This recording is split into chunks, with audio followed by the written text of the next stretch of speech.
On April 19, 2021, a worker at a Tootsie Roll Industries manufacturing plant in Chicago suffered an amputation when a bag sealer closed on his finger. The 48-year-old worker reached into an unguarded machine in the plant's Tootsie Pop wrap packaging area to remove a paper jam when the bag seal's jaws closed on him.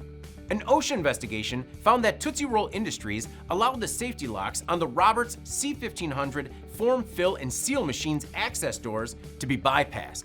The guarding devices were disabled so the machine could be operated in bypass mode. On September 24th, OSHA issued the company one willful serious violation for inadequate machine guarding, with $136,532 in proposed penalties.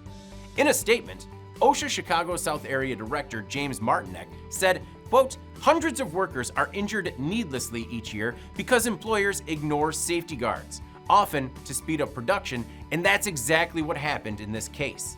Employers must never put profits before people." The company has 15 business days to comply, request an informal conference with Martineck, or contest the findings.